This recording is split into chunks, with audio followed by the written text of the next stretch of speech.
拜登的欧盟访问之旅将改变世界格局，中国也将迎来严峻挑战。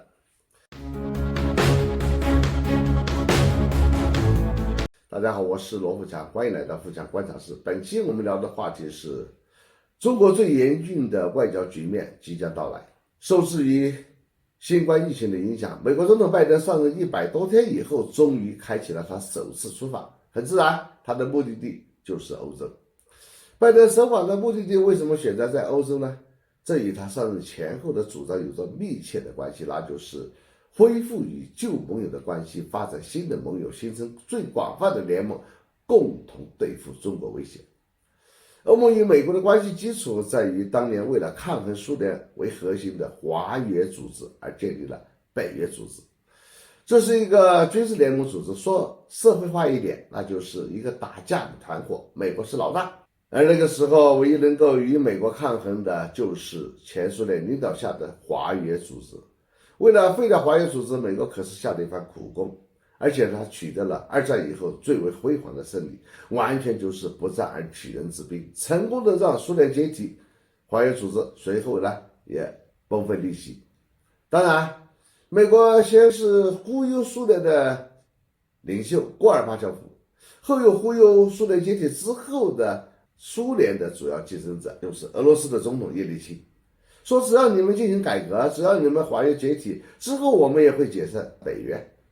但结果是愚蠢的戈尔巴乔夫上当了，强硬的叶利钦也上当了。华约解体之后，北约不仅没有解散，反而大张旗鼓的东扩，把当年前苏联的好几个加盟共和国也拉进去了。北约的力量呢，直逼俄罗斯的边境，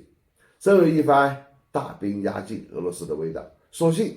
俄罗斯出现了一个硬汉普京，否则今天的俄罗斯早就土崩瓦解了。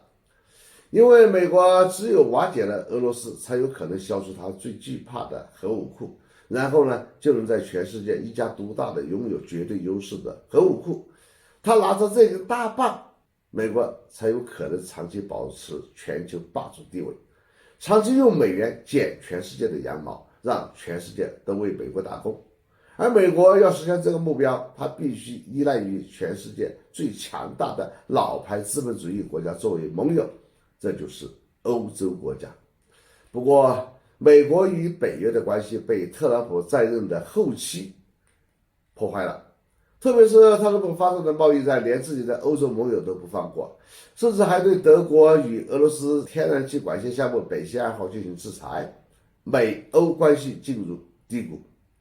但欧盟是美国一直以来真正可以联盟的对象，在拜登政府把中国定位为对美国构成威胁的国家之首，把俄罗斯定位为对美国构成最大威胁的情况下，修复与欧盟的关系就成了拜登的当务之急。所以拜登不顾自己年老体衰和疫情威胁的情况下，首次出访，自然他就选择了欧洲。综上所述，拜登出访欧洲根本目的是联手欧盟一道对付中俄，主题一定是这么几个：第一，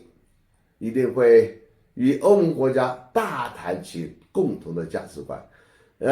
要用他们类似的政治观还有价值观作为纽带，进一步打牢联手联盟的基础。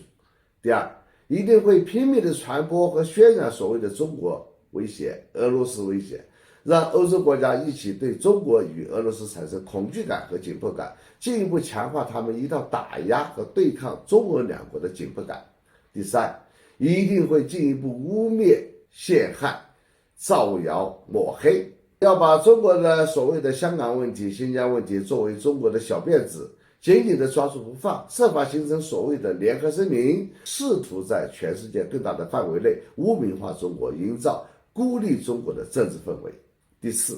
一定会大谈中国的威胁。第五，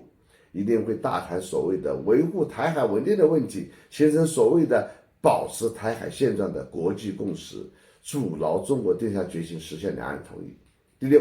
一定会继续渲染华为威胁论，联合欧盟一道坚决抵制中国华为和其他一些中国的通信企业。那么拜登能够在多大程度上达到他的目标呢？我判断他100%的努力，估计会实现一半以上的目标。至于中国应该怎样应对，现在说为时尚早。一句话，兵来将挡，水来土掩。好，本期话题就到这里，下次再见。